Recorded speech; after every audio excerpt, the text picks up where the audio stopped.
Okay, so there's lots of people who will set up every user with all the rights. They want everybody to be able to do everything. They don't want to worry about if this person should or not. If that's the way your shop works, that's great. No problem with it. If you want to limit who can do what, there's a way to do that too. So in this video, I'm going to show you how to look at somebody's user rights if you're an administrator, and then what they mean, how to change them, etc. So under settings, over on the left,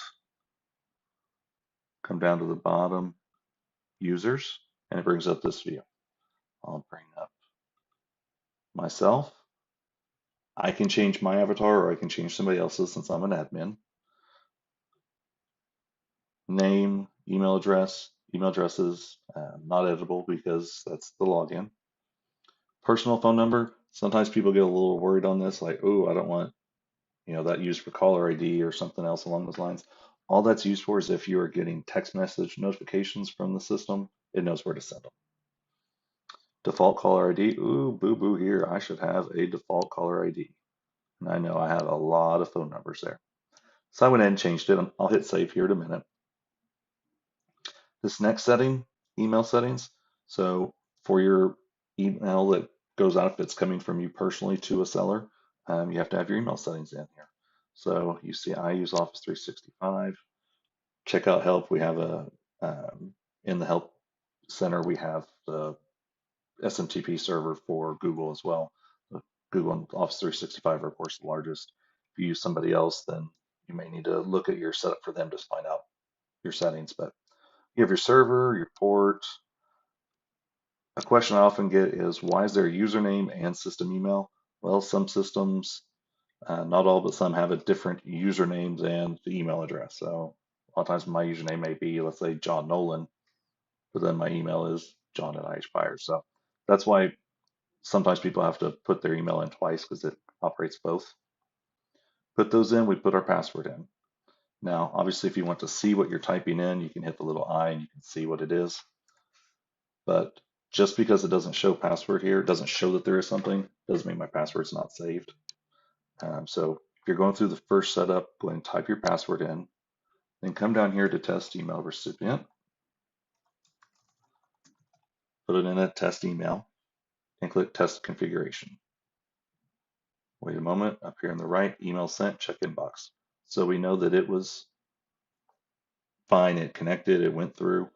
Um, if you were updating your password or your settings at this point, you would want to come down and hit save. No need doing it before you test it. Team roles. Team roles are basically allows you to be selected in certain areas. It doesn't give you a type of right or type of permission. It just means somebody can select you as, for instance, an acquisition manager, dispo manager, authorized signer, lead manager. Okay. So the system could, through different reasons, assign, let's say, me as a lead manager, even if I don't have this selected here. But a user wouldn't be able to go in and manually say, John is the lead manager for this property if I don't have this. So just enables me to be selected.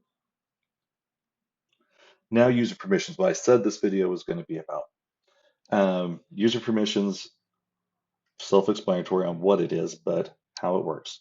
If somebody has a check mark, then they have those permissions to do that thing. So properties, can we access properties and related entities? So things relating to a property. Can I go into property details? Workflows, can I manage workflows?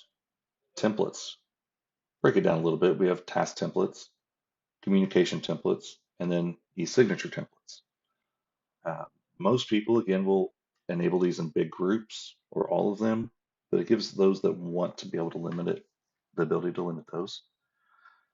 Coming down to marketing, we've got managed campaigns, campaign teams. Now, campaign team is different from a team role in that it's basically a collection of users that may receive leads or phone calls from a specific campaign.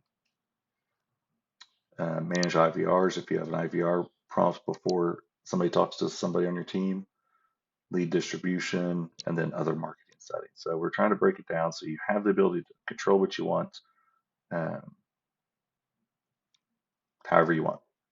Data, manage tasks, files, conversations, import data. So if you have a VA that's going to import data for you, they have to have this checked. Project management, if they can read it, or if they're a user. If you had reader selected but not user, they could go in, they could see things, but they couldn't change anything. Users manage users, so it's kind of an admin function. Tags, self-explanatory, the tags on the properties. And then company settings, do you want people to be able to go in and change things on the general settings tab or the company dashboard? You may want one of your teammates to go in and update everybody's or the company dashboard with a certain metric or certain thing that they saw that's worked well for them. Give them that right, they can go in there and they can adjust it. But it doesn't mean they can change general settings or working hours if you don't want them to. Phases, there's a lot of stuff in phases as far as what the phases are for properties, and what the statuses are, what team roles go with them, badges, appointments, workflows, rehab settings, etc. And then y'all won't have this one. This one is for us, client management client properties. So that was a pretty good rundown on user permissions. Um, I had changed my caller ID up here, so I'm going to go ahead and hit save. And user updates successfully. That's it.